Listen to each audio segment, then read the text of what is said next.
Right. Good evening, ladies and gentlemen. A very warm welcome. İyi akşamlar beyefendiler ve hanımefendiler. Hoş geldiniz. عصر بخیر بانوان و آقایان. خیلی خوش آمدید. Happy Diwali. I thought I'd get that out of the way.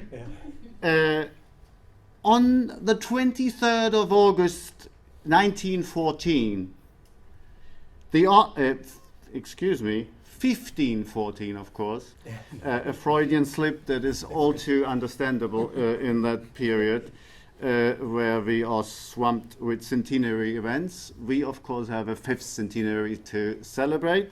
On the 23rd of August 1514, the armies of the Ottoman Sultan Selim I, Yavuz Sultan Selim, decisively defeated the less well-equipped troops of Shah Ismail I. The latter had not only founded the Safavid dynasty a decade or so before, but in so doing, he had also arguably created Iran as we know it today. After the disaster of this battle, however, that very Iran could have been easily wiped off the map. Or could it? In any case, Iranians remember this event as a disaster, as a defeat.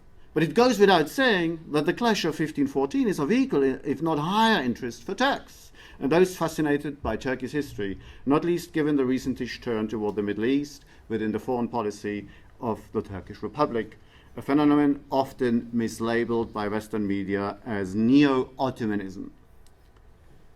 The 1514 battle, which so violently inaugurated 500 eventful years of Ottoman-Turkish-Iranian relations, is a milestone in world history.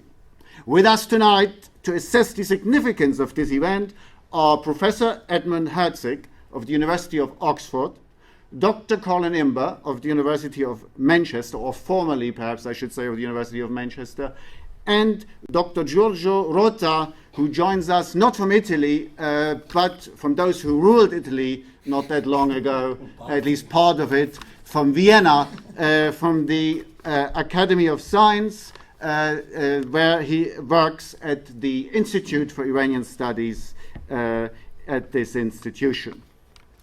Before I'm going to introduce our panelists to you in a bit more detail, please allow me to introduce myself.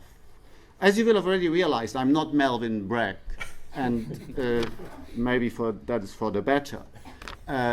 My name is Oliver Bast. I'm a senior lecturer in Middle Eastern history at the University of Manchester. But for my sins, I'm also the honorary secretary of the British Institute of Persian Studies, BIPS. And I need to say a few words about BIPS at that moment in time, because the British Institute of Persian Studies is the organization that has made possible this event tonight. It is, in actual fact, us hosting the British Institute of Persian Studies here up in Manchester, with the proviso that things should not always ever happen in London, but the Northwest should also learn about the British Institute of Persian Studies. And that's why I have distributed the little leaflet when you came in at the door. Please check out the website of the British Institute of Persian Studies, which has a host of interesting activities. And of course, that's why I have included a membership application form. Please consider joining us. Membership in BIPS is open to everyone with an interest in Iran. It's not a closed club or some sort of an institution that keeps itself to itself. No, far from it. The contrary is true. Please, if you're interested in Iran, if you're interested in any aspect of Iranian history, culture, civilization, literature, whatever it may be, you can become part of that community. And it is open, as I said, for everyone.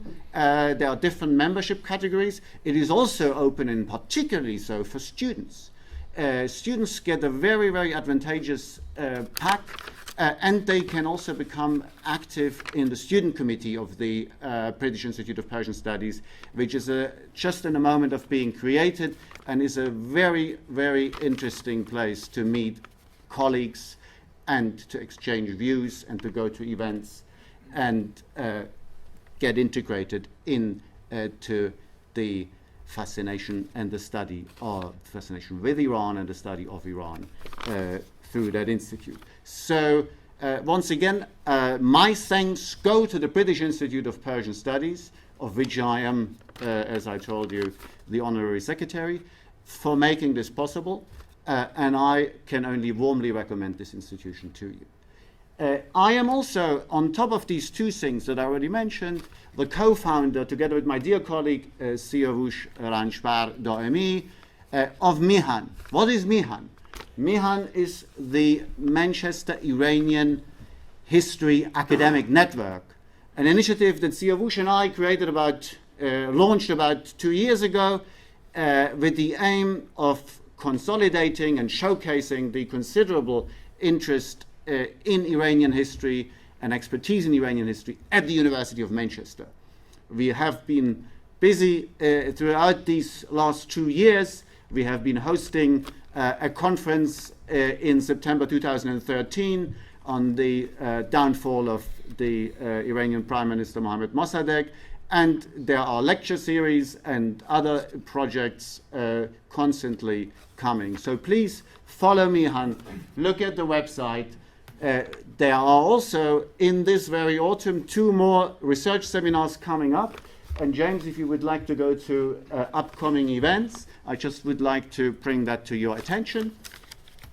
So on Thursday, the 13th of November, we have Claudia Castiglioni coming in from Paris. And then on Thursday, the 11th of December, Bianca Devos joins us from the Philipps Universität in Marburg. Have a look where these events will take place. Will go up here. The time is already clear. And if you want to find further information, please check back later. But now, with that out of the way, I would like to introduce my colleagues. Professor Edmund Herzig stands here tonight for the Safavids.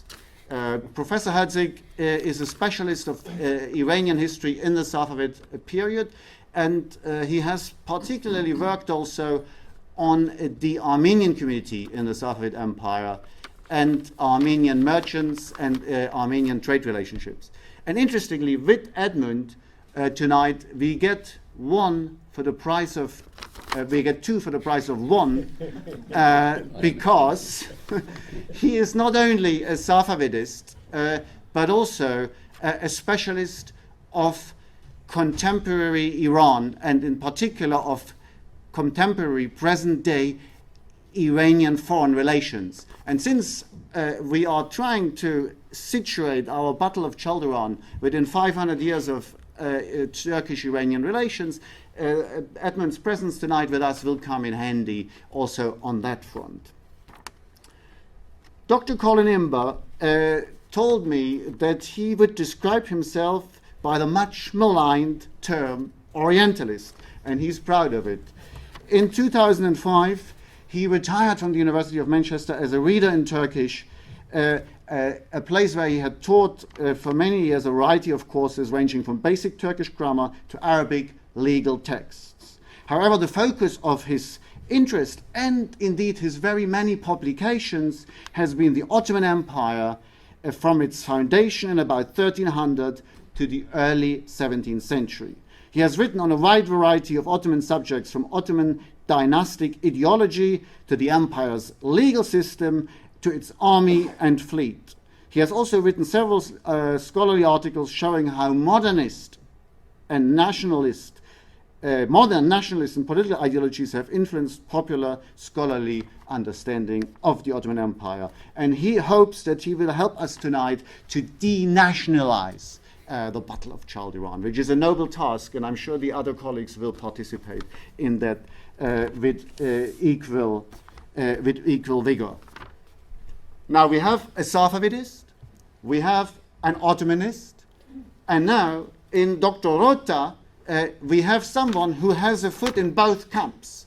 So he will be able to keep the two, as it were, at bay and be the arbiter, if you like, of the proceedings tonight. He is a Safavidist, perhaps a little bit more than an Ottomanist, once again working on that very period. Very strong interest in military history, which makes his presence at an event about a battle an absolute must. And he is also interested in late 19th century, early 20th century Ottoman history. Once again, the ideal person to join us tonight when we discuss the legacy aspect, when we take it up from 1514 all the way up to the present day. This, ladies and gentlemen, is our panel. We would like to proceed in the following way. Initially, each of our panelists will make their case for about 15 minutes or so. Then, if there are any immediate pressing questions, these questions shall be asked, but very briefly, because we will have time for questions and answers later on. And then we pass to the next person. Our dear audience watching us there over the internet, if you are watching over the YouTube channel, you can also send us your questions and we will pass them on to the panel and hopefully allow you also, when we come to the discussion stage, to participate in our discussion tonight. But without further ado, I hand over to Professor Herzig, and I need to pass this contraption over to him so that you can hear him.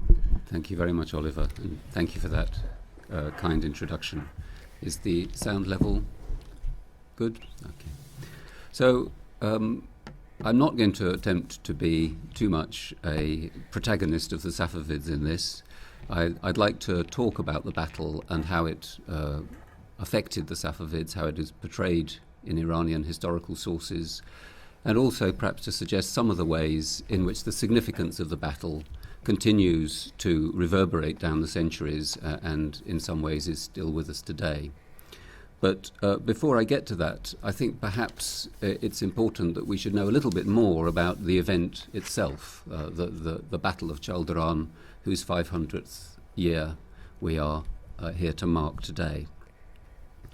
So, as Oliver Bast has already said, the battle itself was the culmination of a campaign between the Ottoman and Safavid armies in the summer of 1514.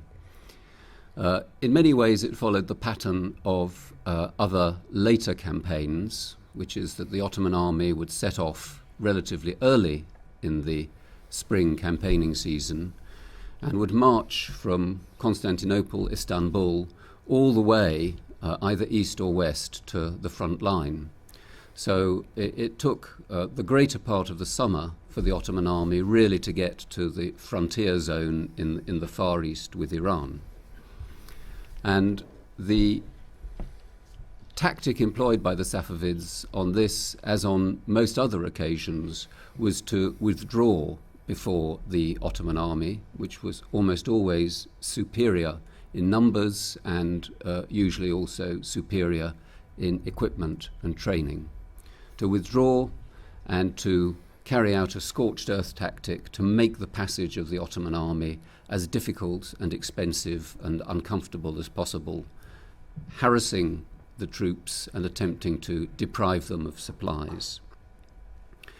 On this occasion, though, in 1514, and when the Ottoman army was already approaching the Safavid capital, Tabriz, the Safavid Shah, Ismail I, confronted the Ottomans on the battlefield at Çaldıran. And I think at this point we might just for a moment look at a map, and so that you get a sense of where this is taking place and of the line of the campaign. So if we could see the map, please. So the Ottoman army is coming from somewhere off our map, far to the west, and is campaigning all the way through here. And the Battle of Çaldıran itself is taking place just about here, to the south of a place called Marcoux, which you would find, and a little bit to the east of a place, or north and east of a place called Khoy, which you could fairly easily find on a map. So at this point, Shah Ismail felt that he needed to confront the Ottomans or face the loss of his capital. Ismail at this time was still a young man. He was in his late 20s, and he had, over a 15-year period, that is to say from his early teens, enjoyed a career of extraordinary military success. He'd campaigned first to bring himself and his followers to the throne. He'd campaigned initially in the area that we now call Azerbaijan and Armenia, so the states of those names, north of the river Aras. He'd then taken what became his capital here in northwest Iran, what was then referred to as Azerbaijan. He'd subsequently campaigned further west in Diyarbakir, areas that are now firmly in Turkey, in eastern Anatolia. He then campaigned in the region that is now Iraq, and taken that also for the Safavids, and right down to the south in an area that we now call Khuzestan, southwestern province of Iran. So we can see that Ismail's idea of the territory that he was trying to claim was in fact quite a long way west, most of it, from the territory of what is today Iran. Only really this part of the territory was conquered in the first few years of his kingship, and much of it lay either in what is today the South Caucasus, or in what is today Turkey, or in what is today Iraq. It wasn't until 1510, a little later in his reign, that he felt compelled to campaign eastwards into Khorasan, through Mashhad to Herat, Marv, places like this, in order to face a threat coming from another new dynasty that emerged in Central Asia, the Shaybani Uzbeks. But we needn't detain ourselves with that. I think the important point for us to note here is that although, as Oliver has said, the Safavids are often seen as the founders of what became the modern Iranian state, and I wouldn't dispute that interpretation, in the initial period of Shah Ismail's reign, it is clear that his focus was actually on a rather different territory, a more westerly territory, a territory that had at least as much to do with Anatolia as it had to do with the Iranian plateau. And the reason for that was fairly straightforward, which is that most of Ismail's most ardent followers, the Turkoman tribesmen who inhabited this area, the so-called Kizilbash or Redheads, came from those districts. So this was, if you like, the source of his military power. It was where he could count on his most dedicated followers, and that was naturally where he concentrated his first efforts. So when the and we can dispense with the map now.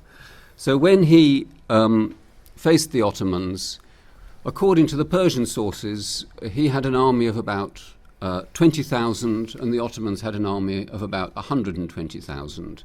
We can probably take those figures with a pinch of salt, like most figures given for populations or armies in historical sources of this period.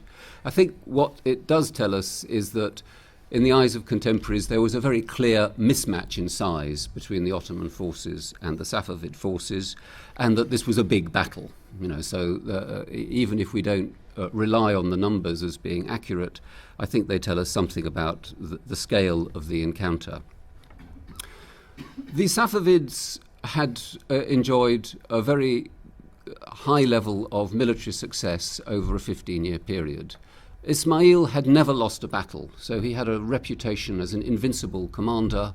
He was personally extremely courageous. He led his army from the front, and the accounts of his wars are filled with descriptions of how he personally killed the commander of opposing armies, through his skillful and heroic swordsmanship. And the strength of the Safavid armies was in tribal cavalry, really armed and fighting in a similar way to the tribal cavalry who had dominated the battlefields of the Middle East, at least going back to the time of Genghis Khan, going back even beyond that to the Seljuks in the early medieval period. Facing Ismail and his Safavid cavalry was the Ottoman army, which was a very different kind of army. It had its cavalry, of course, but the main strength of the Ottoman army was in its well-trained and well-equipped Janissary infantry, who were using firearms by this period, which was also equipped with field artillery. So in a way we have a classic encounter between a heroic, individualistic army of the Safavids and effectively a modern, professional army equipped with firearms under the Ottomans. And the course of the battle, perhaps not surprisingly, reflected the imbalance between those two types of force. So the Ottomans chained the cannons together and created effectively a laager from which the musketeers could shoot out at the Safavid cavalry, who were unable to break through, or were unable to break through significantly, suffered a crushing defeat. The Shah himself escaped. He lost many of his top commanders, and the Ottomans were then able to advance further and take the capital Tabriz, which they occupied only for a week before marching all the way back again to Istanbul, mission accomplished. So that's the battle. Why was this significant in its own time and in the terms of the people who wrote about it in Persian back in the 16th and 17th century? Well, first, the battle brought to an end Ismail's reputation for invincibility, and it certainly was a very severe personal blow to him. So he never again led an army in the field after the Battle of Çaldıran, and he took a much less active interest in affairs of state following this defeat. So it brings to an end the meteoric career of Ismail as an invincible commander, and it also brings to an end the expansion of the Safavid territories. So this really was a very significant event in those terms. It also led pretty quickly to the definitive loss to the Safavids of those western territories that Ismail had been so interested in. So the Anatolian provinces, Diyarbakir and those places, were lost permanently to the Ottomans, although some of the other territories, Iraq, for example, were disputed for much longer.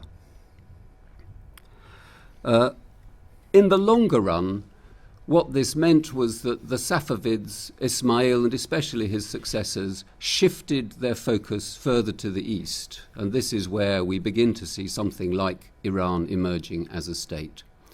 So while Ismail kept his capital in Tabriz, his successor, Tahmasp I, moved the capital westwards to Qazvin, and then sometime later, shortly before the end of the 16th century, the capital was moved east again to Isfahan, right in the center of Iranian territory. So what we see is a reconceptualization of what is the territory that the Safavids are ruling into one that corresponds much more closely to the Iran of today, centered primarily on the Iranian plateau. The creation of those borders is significant down to today. The course of the modern Iranian-Turkish border still follows fairly closely the border that was established between the Ottomans and the Safavids back in the 16th century. And with that political border, of course, come some of the heritage that we can still see today. The division of Kurdistan, for example, across the international borders of the states of the region dates, we can say in some ways, back to this period. The sectarian frontiers that are now so much in the news in this part of the Middle East also followed the frontiers of the Ottoman and Safavid states, and so we can trace some of that back to this time. And indeed the kind of sectarian conflict that we witness today in the Middle East does in many ways echo the propaganda of the Ottomans and Safavids vis-à-vis one another. It was a conflict which, although it was a political conflict between empires, was expressed in terms of religious polemic. The Iranians at that time talked about the way in which the Ottomans used takfir, the excommunication of Shiites, and thereby making them legitimate targets for killing and for enslavement during campaign. Exactly the same word is used by Iranians today in talking about the extremist Sunnis who target Shiis in Iraq and Syria and Afghanistan and Pakistan. So there are quite a lot of resonances from this period. Another of the themes that emerges from this battlefield, and one that was not really picked up by contemporaries, but which we might like to discuss more later, was the idea of Iranian technological backwardness. And this is a theme that we find usually expressed in relation to the 19th and 20th centuries, Iranians comparing themselves with the European powers, especially Britain and Russia, which at that time were dominating and interfering in Iranian affairs. But already in the Battle of Çaldıran, we get the sense of that idea that the Iranians are, if you like, representatives of an order that is passing in the world, that they're no longer able to compete with powers coming from the West that have a technological and organizational superiority, that are more modern than they are. So there's a lot of ways in which the battle is significant and symbolic for Iranians, genuinely significant at the time. Of course, one battle is really always merely a symbol of longer-term processes. The battle symbolizes the Safavids' incapacity to challenge the Ottomans in Anatolia, but it's a battle that has had very long-term echoes down to today. I wanted to just give you some sense of that by showing the covers of a couple of recent, well, one not so recent, one fairly recent books. You know, in Iran, books are still quite frequently published on the battle. This one, which is actually written before the Islamic Revolution, I think it's worth focusing on for a moment longer, because it gives a sense of what is really a very modern interpretation of the battle. If we read the Persian sources of the 16th century, they certainly don't present the battle as a national struggle. It's presented as a struggle between the Safavid dynasty and their Ottoman enemies. It's presented as a struggle between the Qizilbash and the Janissaries. It's presented as a struggle between the Shia and the Sunnah to some extent, but it is not presented as a national struggle. But the title of this book is Jang-e Mihani Iraniyan dar Çaldıran, the patriotic struggle or fight of the Iranians at Çaldıran. And so, you know, in modern Iranian history writing, those concerns with nationhood and patriotism and motherland are very much attached to this conflict. And I thought this was particularly appropriate today, as the word MIHAN is the word that has been chosen for the Manchester Iranian History Academic Network. So there's a double resonance in this afternoon's discussion. Anyway, I'll leave it there. I hope I've raised some questions that we could return to in the discussion. Well, thank you very much, Edmund, for this expose, and also for not only denationalizing the Battle of Çaldıran, but also the Manchester Iranian History Academic Network, which could perhaps do with that to the same degree as the battle. Are there any immediate pressing questions in the audience that can't wait and that you want to lob, as it were, at Edmund straight away? We have time for one. I don't know, Siavush, whether we have any questions from the web so far. Is there anything that anyone would like to ask Edmund at that stage? Not at the moment. Very well. So I pass on the microphone now to Dr. Imber, who will present us the Turkish side of things. And that is probably wrong already to say Turkish, but he will tell us. Well, what we have to remember is that Shah Ismail wrote in Turkish and Sultan Selim wrote in Persian. So keep that at the back of your minds. Well, a good place to start, I think, is a quote from a book about Selim, praising the Sultan, by a man called Jalal Zadeh, who became really the head of the Ottoman Chancellery under Suleiman the Magnificent, Selim's successor, who said that if Selim had not come, the Ottoman Empire would have been destroyed. Well, why? Precisely because of Shah Ismail seemed to pose such a mortal threat to the empire, which seems perhaps odd when you think of the overwhelming military power of the Ottoman Empire. But of course, Safavid strength against the Ottomans was not really primarily military. It was the propaganda aspect, in that Ismail was actually the head of a tariqa, a Sufi order, which attracted a large following within the Ottoman realms.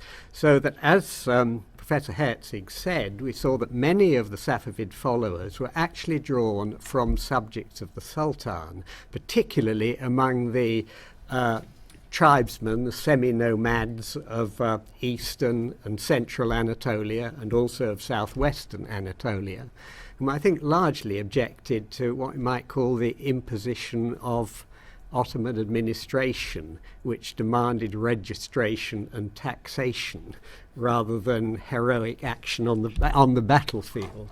But in 1511, that is, in fact, the year before Selim came to power, there was a fearsome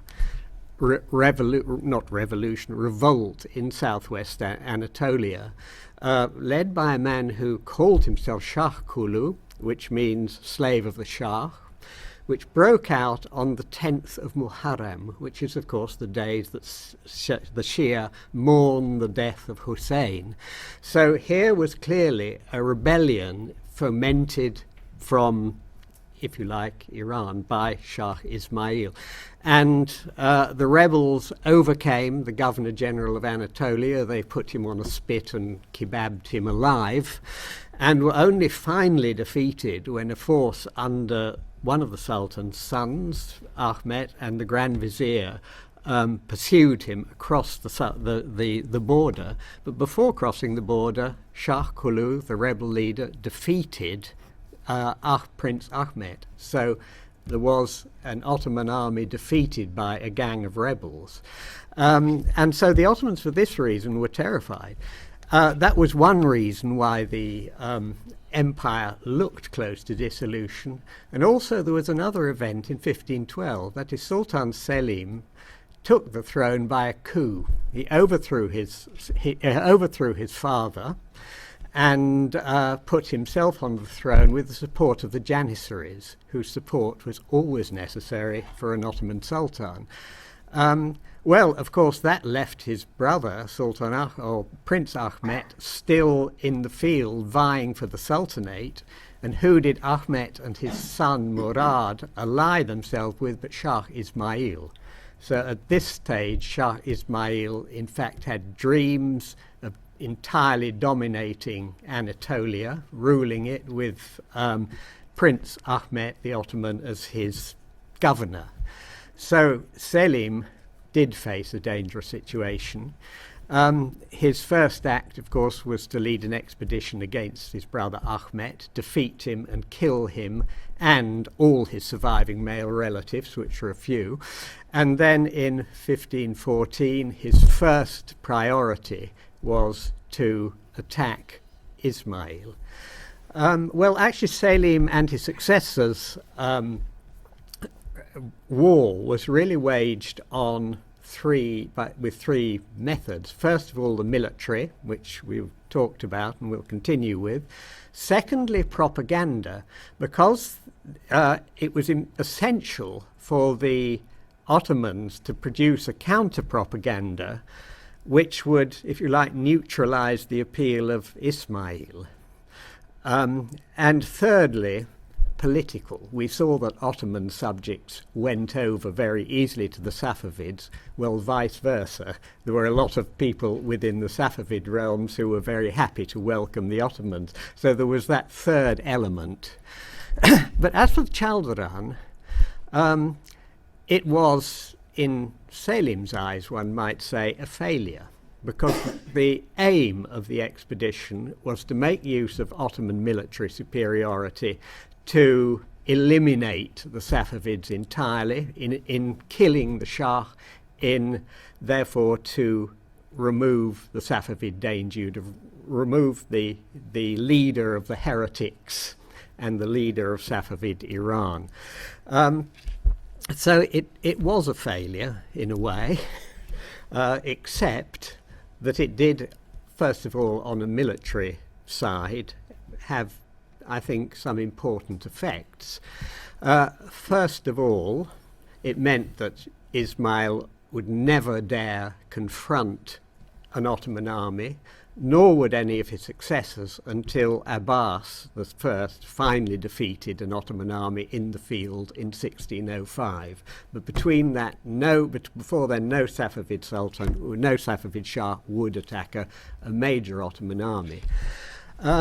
So Çaldıran itself, on the military sphere, though, did show the enormous power of the Ottoman army, not simply in terms of weapons and experience. It's worth saying that this the tactic which Professor Herzig mentioned of the fortified centre with the Janissaries carrying their matchlock muskets, with the field artillery arrayed in front. Where did that had actually come from? Ultimately, the Hussites of Bohemia in Central Europe. Bohemia, think of it as the Czech Republic, if you like. It had been adopted that was the early 15th century. It had been adopted by the Hungarians, who used it against the Ottomans in the mid 15th century and nearly beat them. But not quite. The Ottomans in turn adopted the tactic which was so effective at Çaldıran. The Safavids themselves adopted it and used it against the Uzbeks in 1528 at Turbet Jam. But I think what is perhaps important in considering the Ottoman military strength is not simply that their weaponry tactics were at this period highly effective, but simply the organizational ability. If you're a Janissary starting from Istanbul, you had to march over 1,000 miles on foot to get to Tabriz. How do you move an army carrying heavy artillery with no lorries or anything over the most extreme terrain, and again, as Professor Herzig said, had been devastated by the retreating Safavids, how do you get them there in the first place? How can you do it without a rebellion? Well, there was nearly a rebellion. The Janissaries, as they actually approached Çaldıran, put their worn-out shoes on their guns and said, apparently, as reported, "What are we doing walking through this desolate land? There is no enemy." So, but they didn't mutiny, and they were in good enough order to set themselves out in battle order at Çaldıran and win decisively, continue to Tabriz. And it was the Janissaries again who refused to stay in Tabriz. They were paid soldiers, but they needed to go home. So that meant another 1,000 miles back by a different route. But anyway, so it showed enormous military strength. At the same time, it showed a lot of military weakness, because it was the guns that defeated Ismail, but he had, before being shot to pieces, actually fought with the Rumelian, that is the cavalry forces coming from the Balkans, and slaughtered very large numbers. There is an enormous Ottoman casualty list. That was one of the lessons the Ottomans never learned, is that the Safavid cavalry was better. And that if it was not a case of two major armies in a major confrontation, they could actually defeat the Ottomans, as they did on several occasions during 3 campaigns under Suleiman the Magnificent. So there was a weakness displayed. The other thing which the Ottomans, I think, should have learned but didn't, was effectively they had reached the limit that an Ottoman army, which was basically starting from Istanbul, with some, in this case, coming from the Balkans, so it was well over many, 1,000 miles, that they'd reached their limit. You might like to think of the campaign, the Vienna campaign of 1529. It was a foul year, probably the coldest and wettest in the 16th century, but nevertheless the Ottomans made it to Vienna, but it was already late September when they got there. In other words, in the west and the east, they'd reached the military boundary, made it impossible to really go further. This is a thing that the lessons, I think, that the Ottomans actually never learned. They tried on several future occasions to destroy the Safavids by this military means and never did. But on the other hand, we saw that after the Battle of Çaldıran, the Ottomans actually not recovered but conquered for the first time part of what is now modern Turkey in the east. And so they added, by, it has to be said, very conventional means. A siege of Kemak, a fortress which guarded the passes along the upper Euphrates River, and another battle, less known than Çaldıran, but which nevertheless ultimately in 1516 cleared the Safavids out of what's now southeast Turkey. Again, we can go forward to 1548. The Ottomans made another failed, disastrous campaign to Tabriz, but on the return captured Van, that is now near within Turkey, near the Iranian border. Can you show any of those on the map? Yes. The other one. No, not that one. Yes, well, the down here is Diyarbakir, which was conquered after Çaldıran. And Kemak we can't see, but it's sort of about there. Yes, and a lot of Ottoman conquests were actually entirely political. As the army marched towards Çaldıran, the Safavid governor of Erzincan, which is not quite hit, can't quite see it, but it's about there, defected to the Ottomans. Erzincan became Ottoman. Ottoman contingents went off and captured 2 fortresses, Baybur and Tercan, near Erzincan. The conquest of Baghdad was simply because the Ottomans, having nearly lost an army, crossed the Zagros mountains in autumn under the most appalling conditions, arrived in lowland Iraq. It was freezing. They'd abandoned their cannons. They were exhausted. They'd lost most of their animals, but they still captured Baghdad simply because the governor, Safavid governor, deserted. He didn't, I think he feared that the garrison in Baghdad was unreliable, so the Ottomans just walked in.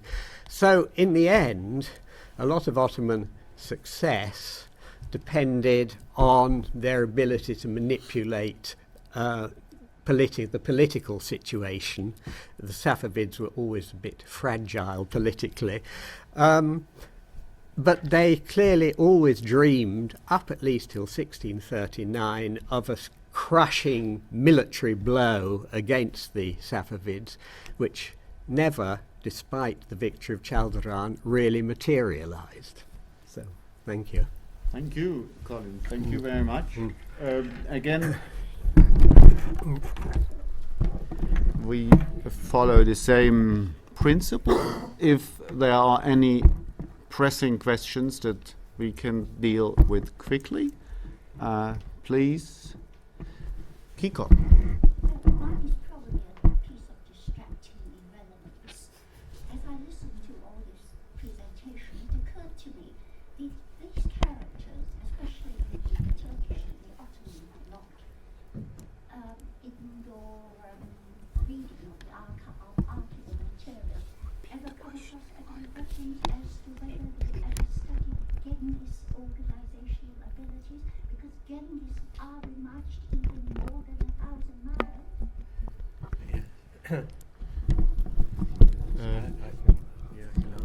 Yes, Colin, if you could kindly just summarize the question in a few words so that our web viewers also can follow, because it didn't capture. Obviously, we don't have a microphone to go around. Right. The question was whether the Ottoman or indeed the Safavid commanders had studied earlier campaigns, and particularly Genghis Khan was mentioned because he led campaigns of considerably more than 1,000 miles, which is certainly true. But I think the point about Genghis is that his was an army on horseback, working in steppe lands and essentially nomadic followers. And so in those conditions they were invincible, and they could move really from one pasture to another so far as was required for for provisioning the army. Whereas in the case of certainly the Ottoman, and I'll mention the Ottoman, you're actually carrying heavy guns, gun carriages, matchlock rifles, and a lot of other equipment such as Genghis wouldn't have had. But had Genghis met an Ottoman army, he would have been blown to pieces. So I think it was the change in the method of warfare. But certainly there was always an awareness of Genghis throughout the Islamic world. But I think Ottoman commanders were more up to date in their thinking. You want to say anything else? No. Right.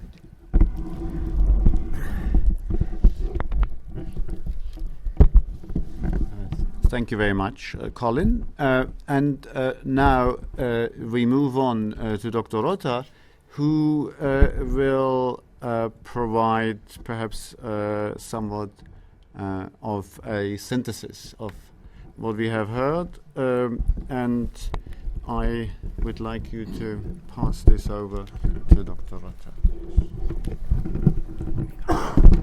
Thank you. Thank you. Well, first of all, good evening, ladies and gentlemen.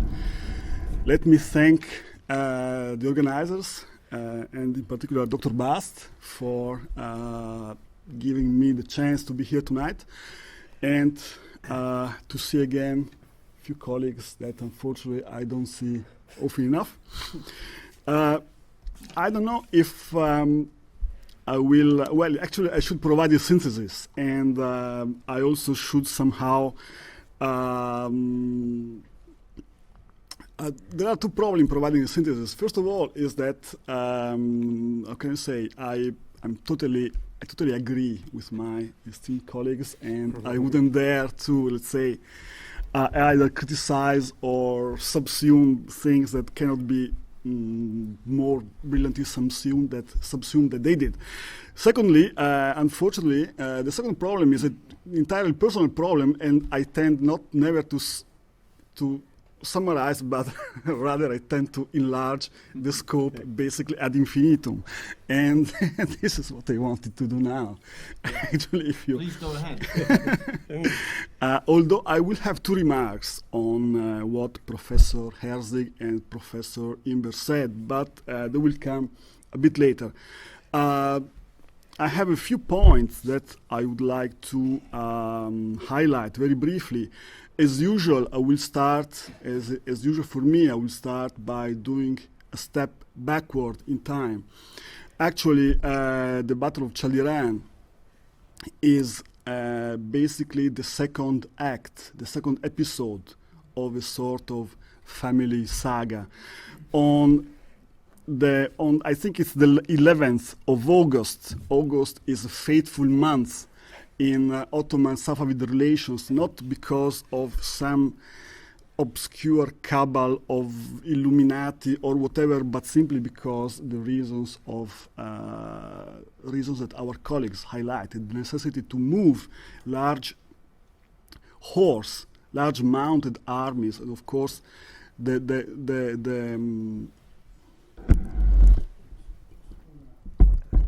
it's fine. Further away, okay. The horses have to more further. It's fine.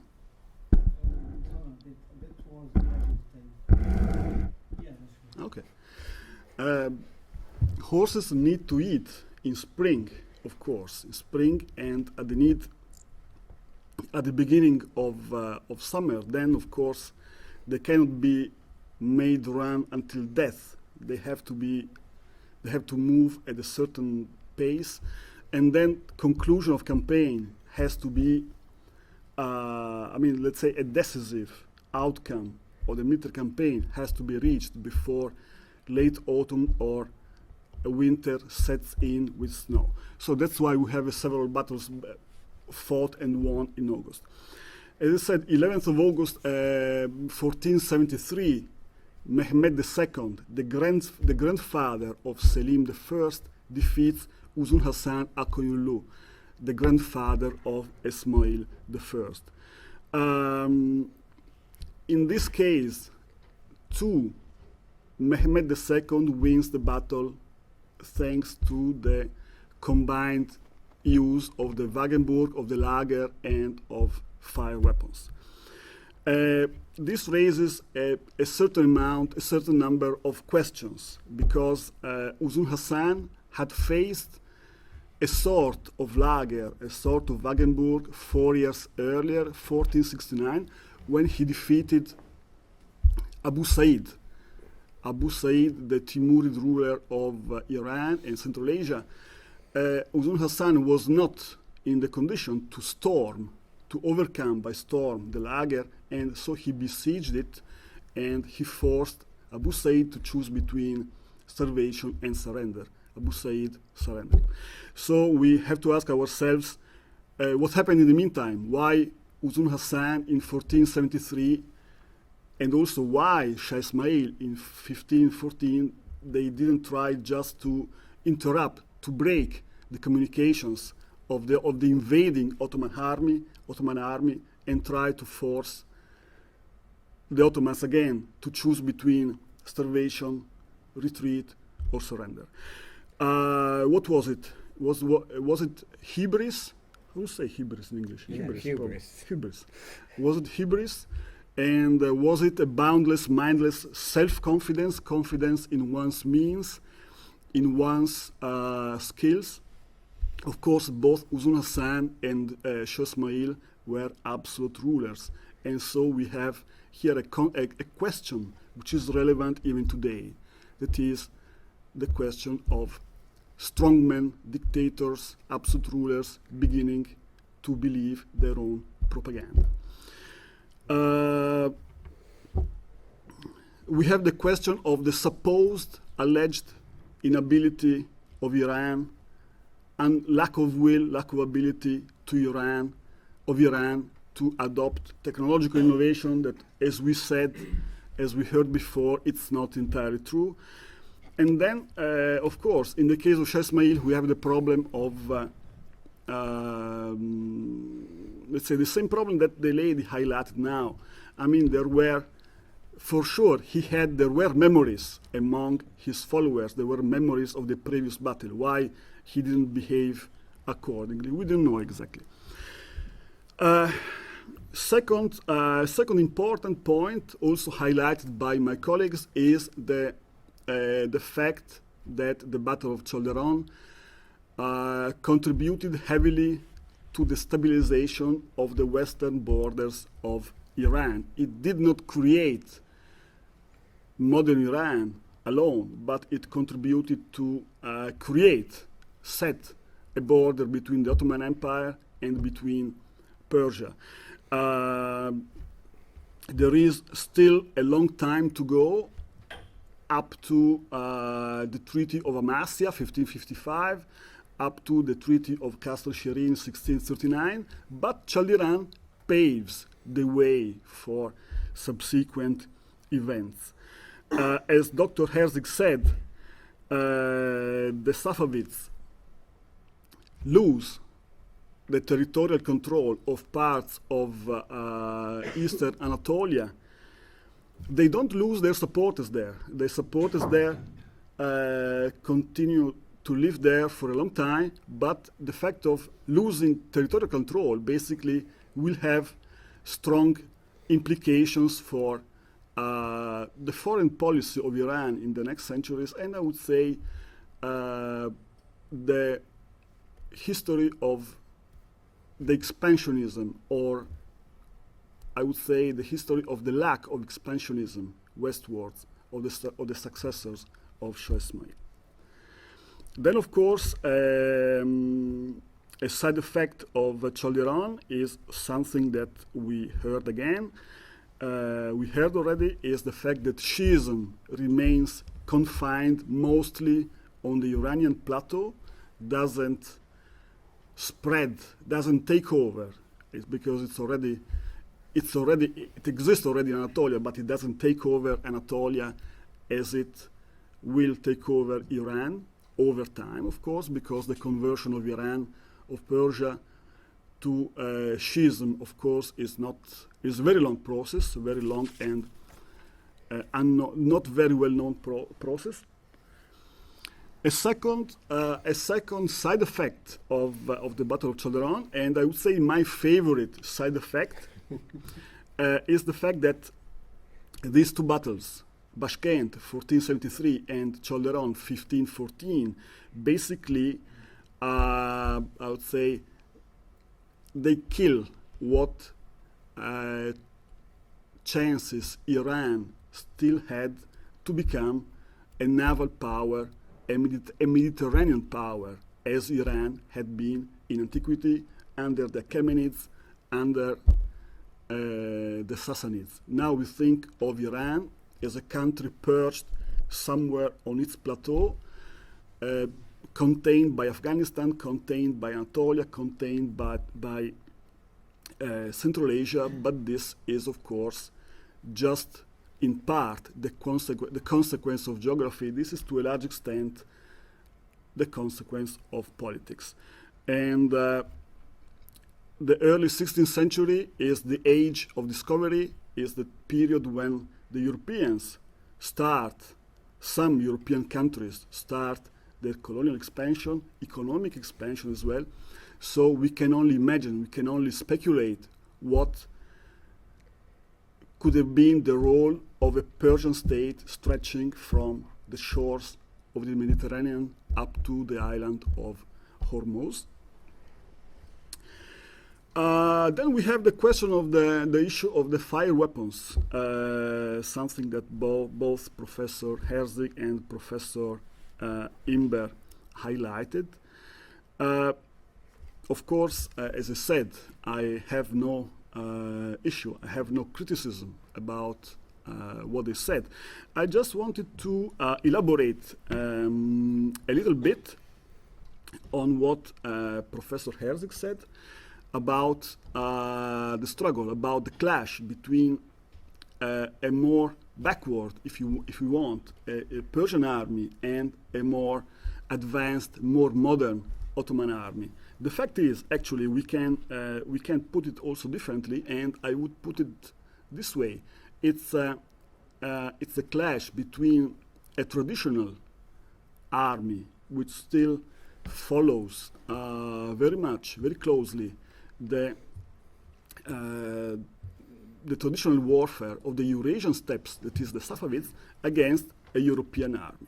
The Ottoman army, the Ottoman state, the Ottoman Empire is the strongest European state of the time. Its army is the strongest, the most advanced, most effective European army of the time, out of several reasons. One of the reasons is that, as Professor Imber pointed, pointed out is that the Ottomans adopted some European techniques of war, for instance, fire weapons, the Hussite Lager of Wagenburg.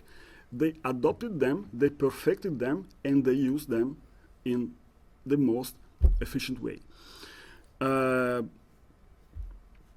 In a way that the Europeans still cannot do, because whenever the Europeans fight against, let's say, Oriental powers or Islamic powers in the 16th century, I'm not talking about the Ottomans, I'm talking about other states, for instance, in North Africa, the balance of power between European militaries and Oriental militaries usually is still on the side of the Orientals. So the Europeans could not, let's say, draw the extreme consequences from their own military history, and the Ottomans can do it out of for several reasons that we don't have the time to. The other side of this, let's say, clash between traditional Safavid warfare and modern, Ottoman warfare. Modern in which sense? Not just because, as I said, it's not about copying the Europeans. It's the Ottomans, abandoned part of the Eurasian traditional warfare. And that's why, as Professor Imber said, Ottoman cavalry is not as good as Safavid cavalry. And they adopted, as I said, for instance, systematic employment of fire weapons and above all artillery. But the question also arises why the Safavids and why in particular Shah Ismail did not change their own way of fighting. The answer in traditional scholarship, traditional European scholarship, until very few years ago, basically is that they were not clever enough, and Shah Ismail was something of a spoiled brat, something of an alcoholic, something of a megalomaniac. This is not true. This is not true, because as both my colleagues highlighted, the Safavids didn't change their ways of fighting.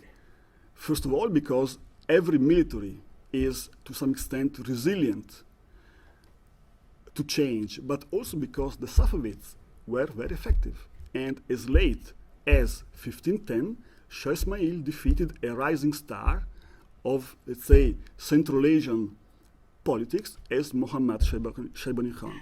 And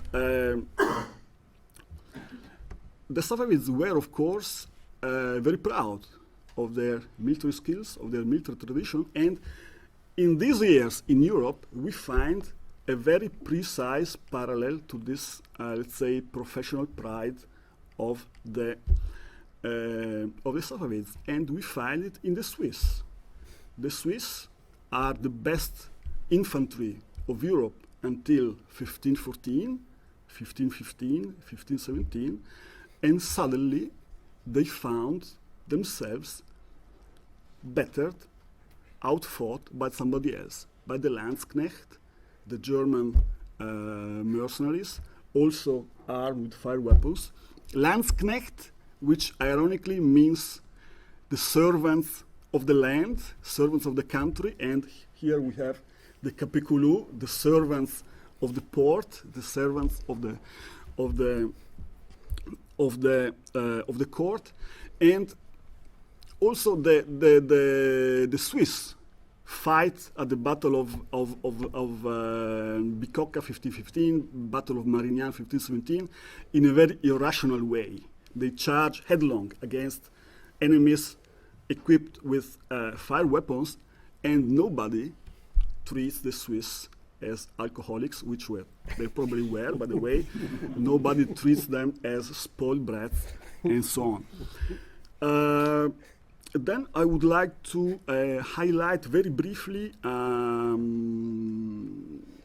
point. I would like to elaborate very briefly on a point highlighted by Professor Imber. Professor Imber mentioned the the mortal danger represented by Shah Ismail for the Ottoman Empire, for the reasons that he very well explained. But Shah Ismail, there is still another reason, and the reason is that Shah Ismail at the time was Europe's darling, because many people in Europe were looking at Shah Ismail as a viable ally against the Ottomans, just as 40 years later, 50 years later, they had looked at his grandfather, Uzun Hasan. And in the early 15th century, the same phenomenon had happened with the grandfather of Uzun Hasan.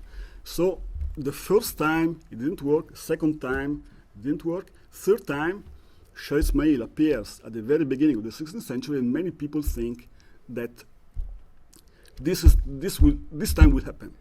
This time we have the Ottoman Empire has a lot of internal problems, as Professor Imber explained. This time we can make it. And then, no.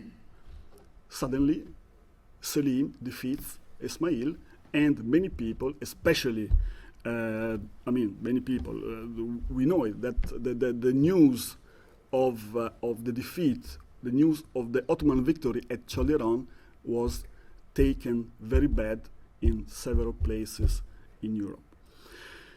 The very last point, I hope I still have a couple of minutes, no? Probably? Please go ahead. Oh, thank you. The very last point that I would like to mention is that the Battle of Çaldıran shapes, indeed, the political landscape, the political map, changes the political map of the Middle East, but it changes it even more significantly if we take it into consideration, if we look at Çaldıran, not just in connection with Bashkent 40 years earlier, but also with the Battle of Marj Dabir, which is fought, again, for this strange August connection, is fought 2 years and 1 day again after Çaldıran.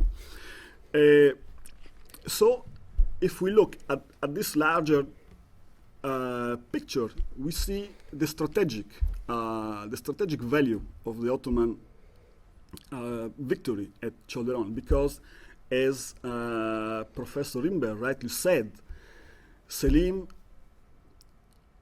could not, from the Ottoman point of view, it was a failure because Selim could not finish off Ismail and the Safavids, but he basically scared them away for many years to come. So with the Battle of Çaldıran, Selim I secured his own eastern flank and eastern front, I would say, and 2 years later he marched southwards, and at Marj Dabir, in the north of present-day Syria, he this time decisively defeated Qaitbay, the Mamluk ruler of Egypt and Syria. This happened, as I said, in August 1516. January 1517, Selim I enters Cairo, conquers the whole of Egypt, which means that he wins the resources of the economic resources of Syria and Egypt for the Ottoman Empire, and on top of it, he wins the symbolic capital represented by the holy cities of Islam, Mecca and Medina, which of course this will open up later to the adoption of the title of Caliph. Of course, we are hearing a lot about caliphs nowadays, and the Ottomans, again, a few years after 1517, will adopt the title of Caliph. As I said, Selim does this for an Ottoman state, for an Ottoman empire, which is already an empire. It's already strong, it's already very efficient, but it's still, in historical terms, relatively new. Mehmed II conquered Constantinople for 1453. So basically, we have 64 years in between the conquest of Constantinople and the conquest of Cairo, which is, in historical terms, is very little. And this, of course, the Ottomans will control Syria and Mecca and Medina until 1918, and of course, this finally takes us to a whole new series of centennials, takes us to Lawrence of Arabia, takes us to the Balfour Declaration, which, as Dr. Bass told me, is discussed somewhere else today at this very moment. So thank you very much for your attention. Thank you very much, Giorgio. Once again, I would like to throw the floor open to the audience at this stage for a quick question, if there is any, that they might have for Dr. Giorgio Rota.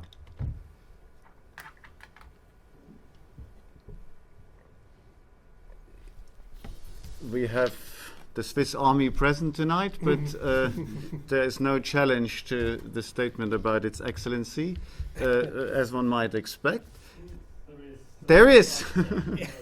But maybe that leads us too far away from the Battle of Çaldıran, although we are moving away from it in terms of time frame perhaps in a moment.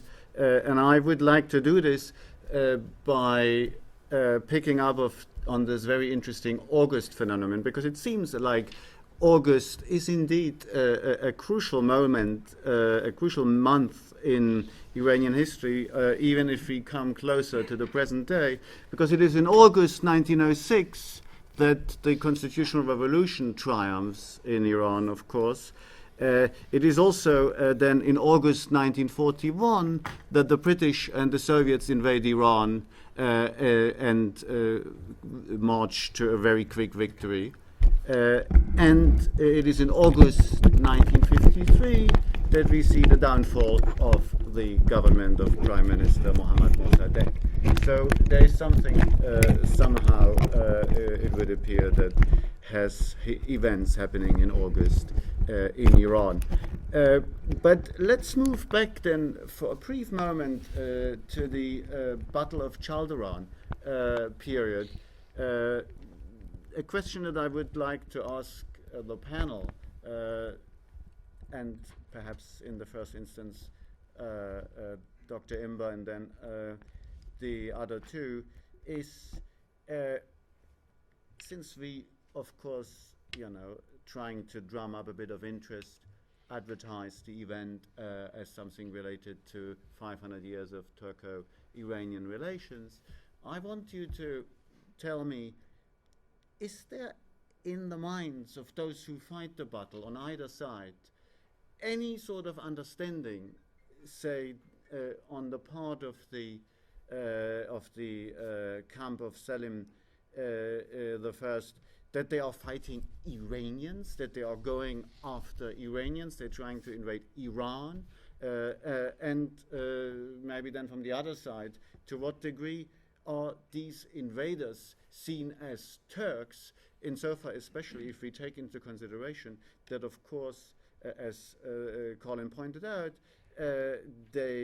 Selim Ismail I spoke Turkish, and it was a Turkish dynasty for all intents and purposes, or Turkic, if you like, although this is a term one shouldn't perhaps use. So, yeah, what sort of understanding is there at that time of Iranianness and Turkishness in these two camps? In the Ottoman camp, I would say almost none. Admittedly, the foot soldiers and the cavalrymen are not here to ask, which is a pity, and we rely on written sources, which are generally written by the elite who live in Istanbul and have a particular view. But it's perhaps significant, if you want Turkishness, that the Ottoman sources refer to the Safavid forces with the Turco-Arabic, with the Arabo-Persian phrase "atraki bi idrak," or mindless Turks. For many Ottomans, it was the Turk was really an insult, and I don't think many would think of themselves as Turks. It's also, of course, a lot of the Ottoman army didn't come from Anatolia. They came from the Balkans, and just to think of two of the casualties from the cavalrymen who came from the Balkans belonged to the family of Malkoch, who were sort of border raiding family. Well, Malkoch is ultimately a sort of Slavonic name, Markovic. At some stage they went over and it Turkified the name. And there's another one, in fact a governor in Anatolia, who's, I forget his name, except that he is Marco Olu, son of Carlo Olu, which means that he's descended from an Italian-Greek adventurer who ruled Epirus in Greece in the 15th century, and then members of that family went over to the Ottomans, and Carlo Olu is a sort of Turkified version of the name. And so the Ottomans is really were a most mixed bunch so far as origins are concerned. On the other, the Turkishness comes from the fact really that Turkish was the lingua franca. But of course the posh people, when they were writing, I'm sure not when they were talking Turkish, wrote in a very Persianized form. So there's no evidence at all that they think of themselves as Turks or the enemy as Iranians. The enemy are Rafizis. They're heretics. Evbashi Kızılbaş, meaning the Kızılbaş rabble. They're just a bad lot who've got to be done for. So I don't think that the concepts of Iran and Turkey really work in any sense at this time. Thank you very much, Colin. Edmund? I just add a brief comment to that. I mean, I certainly agree that it would be very mistaken to look at this in terms of, the sort of modern concepts of nation state or the Turkey and Iran. the Safavid dynasty themselves were not Turks, but they spoke Turkish, and in fact, the intimate court language of the Safavids continued to be Turkish, even after they'd moved their capital to Isfahan into the 17th century.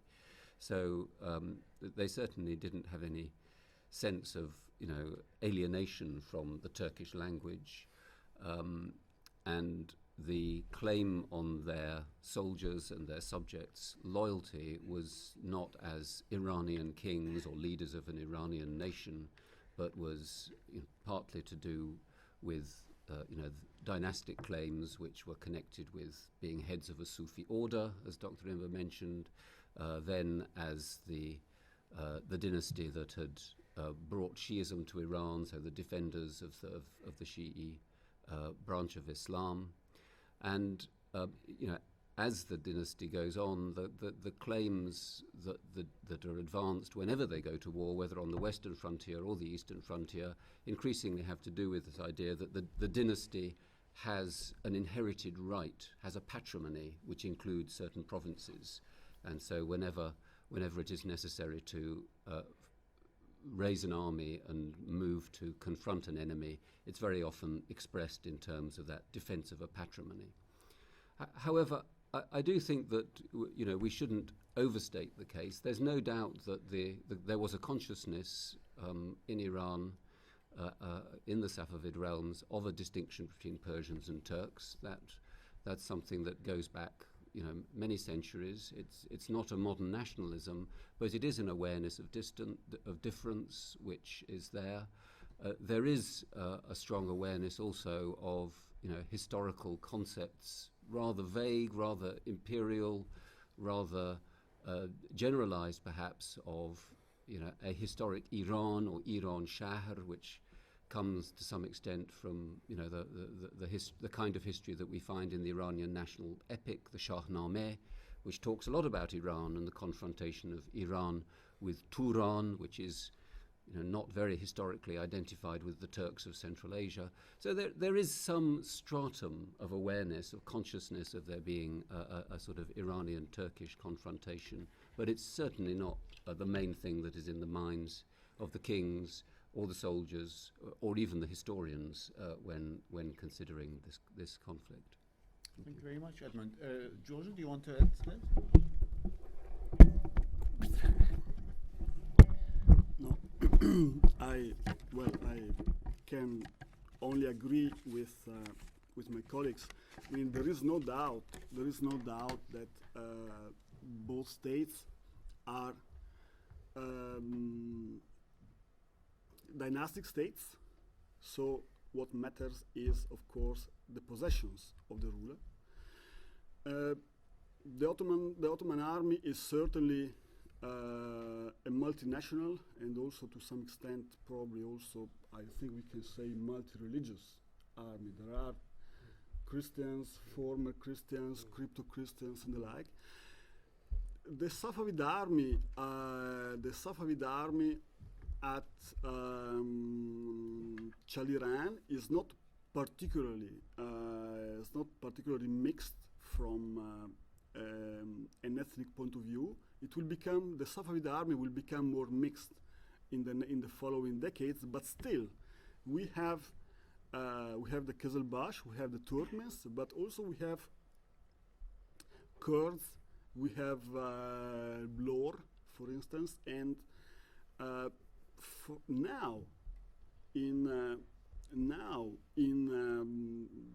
after centuries of existence of an Iranian state, we tend to think Europeans, Westerners tend to think of the lore of the Kurds as something not very different from the Persians. But when we read Persian histories, Persian sources of the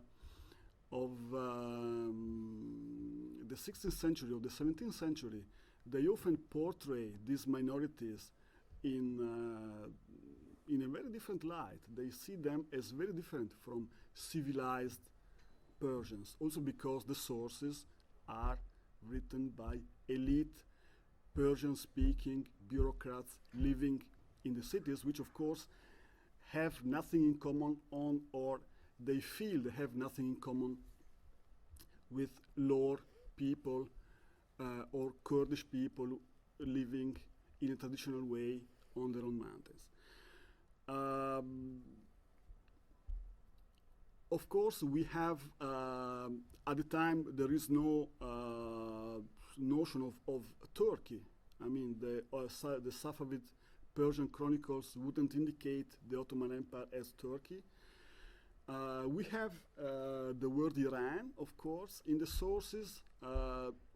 In the Safavid sources, the word Iran, the name Iran, becomes probably more widespread in the 17th century than it is in the 16th century. I mean, from a quantitative point of view. But again, it's difficult exactly to pin down the significance of this term because sometimes Iran is just used out of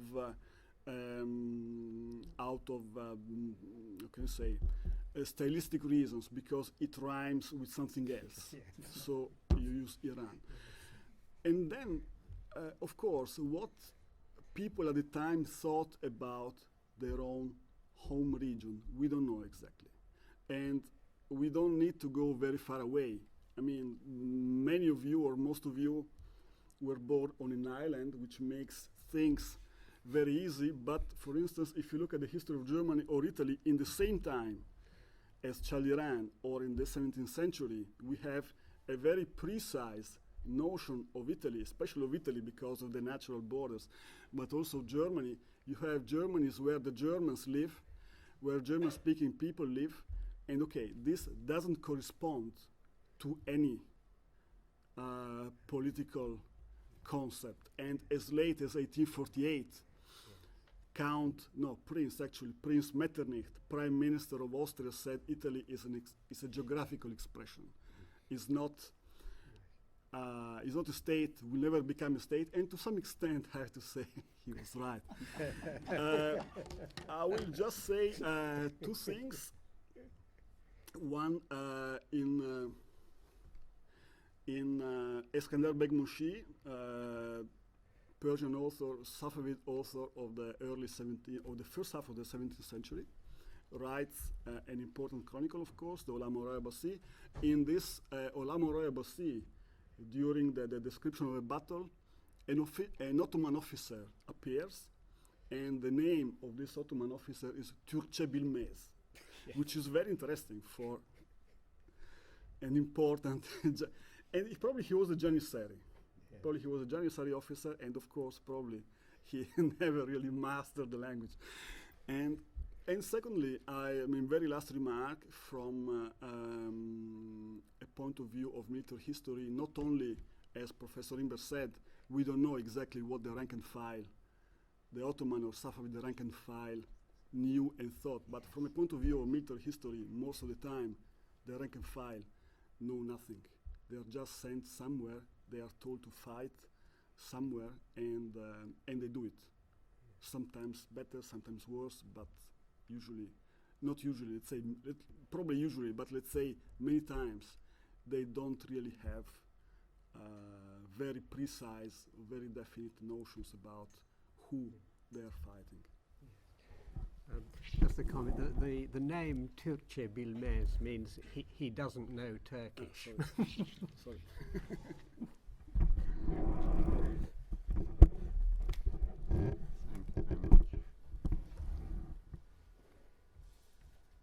We have received a couple of questions over the feed, the live stream, which I would like to, some of them at least, we don't have time for all of them, but we have a selection here that I would like to put to the panel.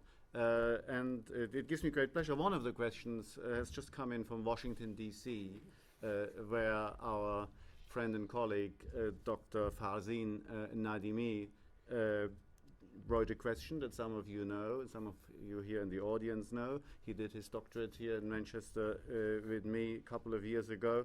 So, درود بر شما آقای فرزین خان در واشنگton. Yes, and as perhaps to be expected from someone who is a military historian himself as well, who did war studies at King's College at some point, Farzin asks about intelligence, and he wants to know to what degree the opposing armies had any or good or bad intelligence of each other. So in a way that brings us back to Türkçe Bilmez. So, Colin, perhaps you want to make a start? Yes, well, on the Ottoman side of Çaldıran, we're lucky in actually having two campaign diaries which give a day-by-day account of the march, rather short.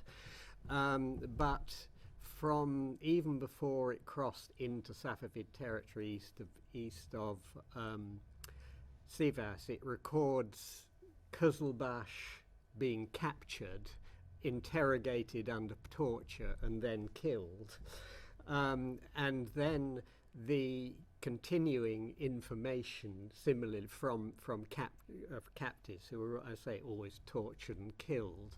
And then finally, after the near rebellion of the Janissaries, when they hung their shoes on their guns, a particular leader, Sheikh Safar Ali, had gone ahead and as a spy with a detachment and had encountered Shah Ismail, so came back with very precise, direct, not information as to exactly where he was, and this apparently is why the Janissaries calmed down. Here is something we can bash him at last. Another interesting thing which appears in the diary is that a Turkoman leader, Ferroz Bey, who was actually a member of the Akkoyunlu clan, in other words related to the previous ruling clan in Iran, volunteered and sent one of his men to Ismail, And the report came back that he'd actually met Ismail at Uchan outside Tabriz and had managed to fool him into thinking that all he has to do is confront the Ottomans and all the Ottoman troops will desert to him. Now that sounds fantastic, but given the appeal in Anatolia of Ismail as this charismatic leader, I think it's very likely. So the Ottomans did, at various points along the march, get news back either from captives or from their own spies. So they were, I think, quite well informed.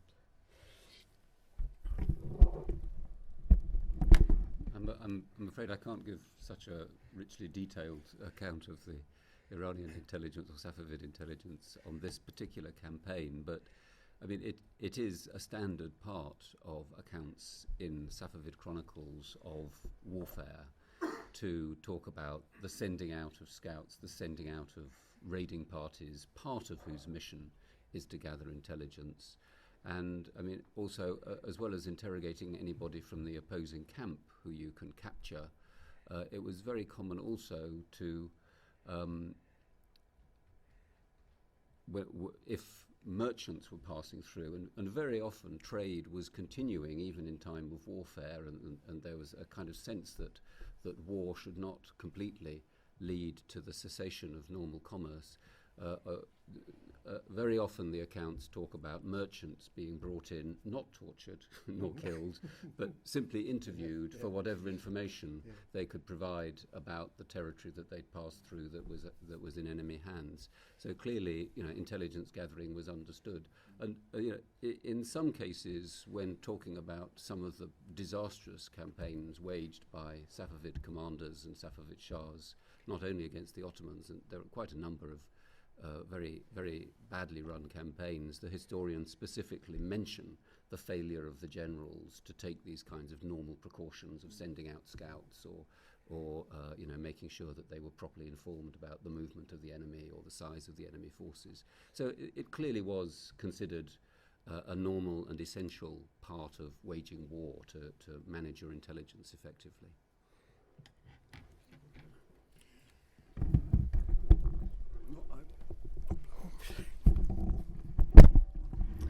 No, I just wanted to say that, again, I agree entirely with Professor Herzig. Yes, that these were the ways of gathering information and intelligence. Only, let's say, to my experience, as much as I can remember, I have the impression that the intelligence gathered from merchants could be very imprecise and misleading, first of all. And then we have this problem that also Professor Herzig mentioned of military commanders, field commanders often disregarding, let's say, elementary measures, like, for instance, reconnaissance and sending out scouts. And so, again, it's not easy to understand why, because all of them, all these people were professional military men, actually. And so it's not easy to understand why they did it.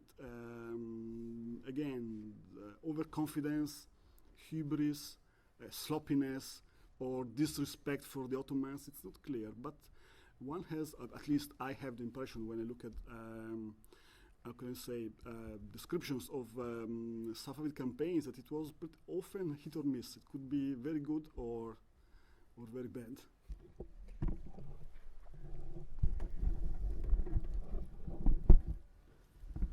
Thank you very much, members of the panel. We have another question from the web that came in that we have chosen, and that is from Dr. Barry Wood, and that brings us back to the question of the legacy and also the sources that Giorgio already addressed a little bit, and he asks how did later historiography in the Safavid period deal with this defeat, and how come that they managed to basically turn it into a victory by the time this painting comes into existence, which is, of course, for those of you who know Isfahan, is in the Chehel Sutun Palace. That brings us, in a way, really to the question of historiography. And maybe we could begin with Edmund on that question, or Giorgio continuing? Yes. Okay.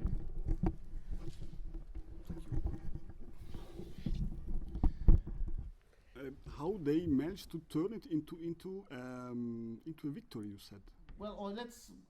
That is one aspect, but let's take it a bit broader.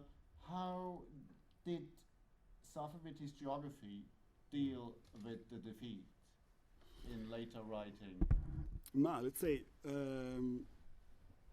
Safavid historiography has this nice, let's say, aspect of basically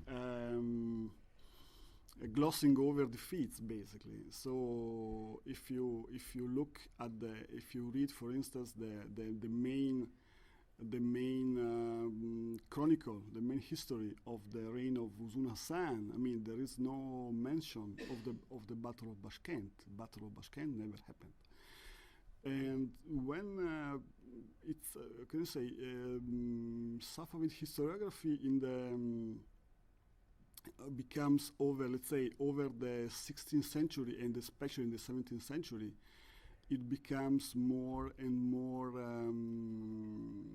how can I say, concerned with current events, with the reign with affairs of the reigning ruler, of the incumbent. And yes, I mean, Çaldıran happened. Yeah, of course, it was, there is some amount of scapegoating. There is this officer that I never remember the name, this officer that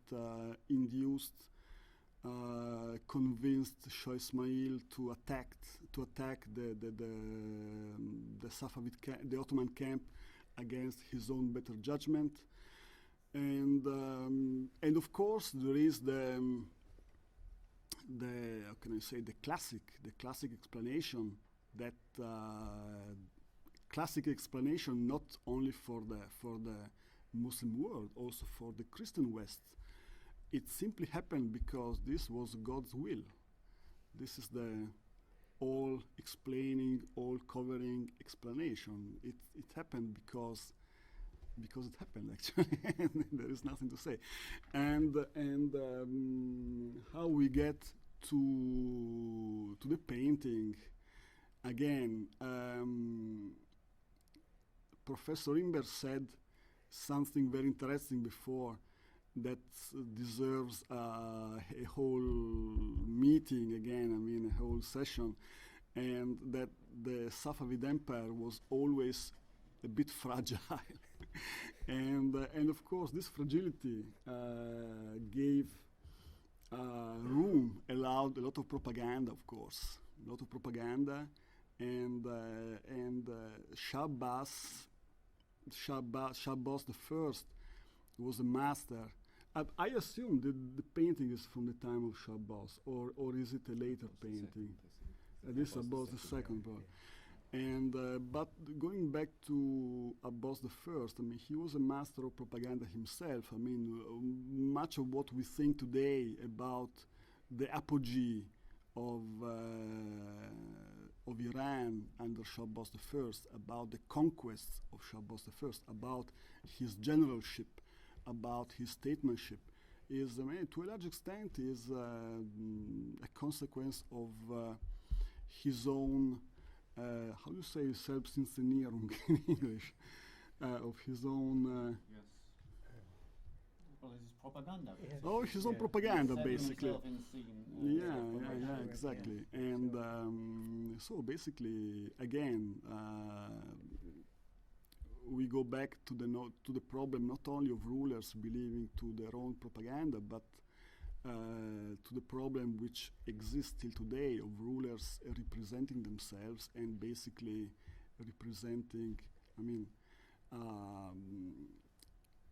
explaining, serving their own version of events to a population which has no independent ways to check what actually happened in history. Thank you very much, Giorgio. We are very close.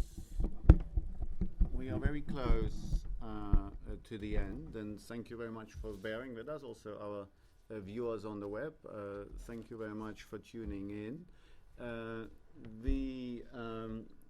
One last question, perhaps I want to throw into the mix before we have to wrap it up. Also, in a way, once again, coming from present-day concerns, especially if you look at the area which is in contestation at the time. Today, at the time, and if you look what is going on in that very area today as we speak, I thought the question would be interesting, perhaps, to very, very briefly, perhaps, Colin, if I may ask you to make a start on that, to say, what is the role of religion in all of this? What is the Shia-Sunni antagonism in there? In very few words, please, because we are running out of time. Well, first, imperial ambition is always expressed at this time in religious terms. It's only in the 21st century that we have to try to disentangle the web. It was undoubtedly important, and the notion of the Ottoman notion, at least, of the Safavids as being heretical is very important, but particularly on the propaganda front.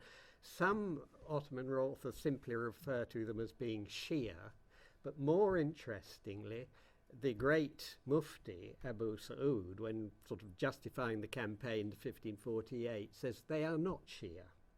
There are 72 sects within of which all except the Sunnis are in hell. What the Safavids have done, he says, is to take a little bit of evil from each of these sects and make an entirely new religion. And in a sort of exchange of rude letters between the vizier Ahmed Pasha and Shah Tahmasp in 1554, we find again this accusation that the Safavids have invented a new religion that has only existed for a few years. So how can they set this up against Islam, which has existed since 961 years, I think. So there was this, during the 16th century, I think it's, I leave it to the other two to say that formal Shi'ism is a later introduction as a defining characteristic, but of the Safavid Empire. But leave that to the two experts. We have very little time. Yes. But maybe So, very brief response. very, very briefly. As Dr. Imbra said, there's no doubt that religion is used as the language to express these hostilities, and that's going on within the Ottoman Empire. The rebels are often expressing their rebellion in these terms, and also to some extent within the Safavid state. What is absolutely clear is that in this period, it becomes very deliberately manipulated by both of the courts, by the political leadership in both empires, so that you have these very public and very deliberately insulting comments made about the religion of the other side, while also glorifying your own religious credentials in a way that was not typical in the preceding couple of centuries, where actually there was a much less clearly demarcated divide between Sunnis and Shi'is, where there was a lot of veneration for the Shi'i imams on the part of the Sunnis, and altogether a less marked separation. So I think it is very relevant to look back on this period because it allows us to see that, you know, if we look at the history of Islam, as indeed if we look at the history of other religions, we can see that the degree to which different sects within the large faith tradition have been able to coexist in some sort of mutual respect, and at other times been unable to coexist in mutual respect and have been really in deep violent confrontation, that those things do come and go, and that the drivers for the increase in sectarian tensions are often more to do with politics and, you know, the competition for power and land and resources than they are to do with, you know, religious feeling as such, as a sentiment felt by ordinary believers on either side. I can just chip in very briefly. Again, total agreement. One may just mention a very well-known fact, that is that the systematic abuse on the part of the official propagandists, of the members of the Safavid order, systematic abuse of the companions of the Prophet, of Aisha, and of the first three caliphs, and the like. And again, we find a parallel also with modern movements. I mean, the Safavids were not a new religion, but they were a new political. They were a political novelty. They were, to some extent, a religious novelty, because, of course, their Shiism was not the classic, the orthodox Shiism, and what they did actually disturbed many traditional Shiites. To some extent, they were also a novelty from the social point of view, from the point of view of the social composition of the movement. And again, we find parallels also in European history of the 20th century, and we find, in my opinion, some parallels also in the current events in the Middle East.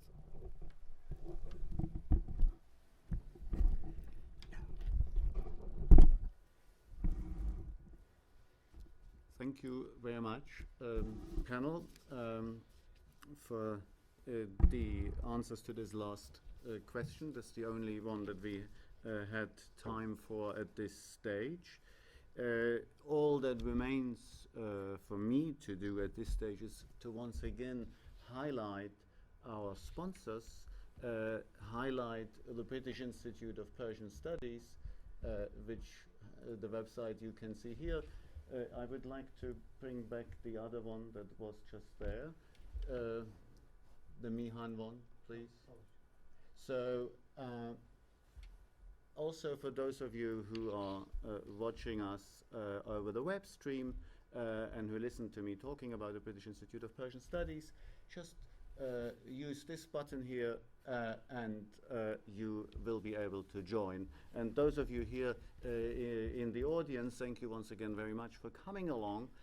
And you have the membership forms there at your disposal. You can, of course, also go to the website and join online if you are interested in joining us there at the British Institute of Persian Studies. I would like to thank with all my heart Professor Herzig, Dr. Imber, and Dr. Rother, and I think they have earned a round of applause.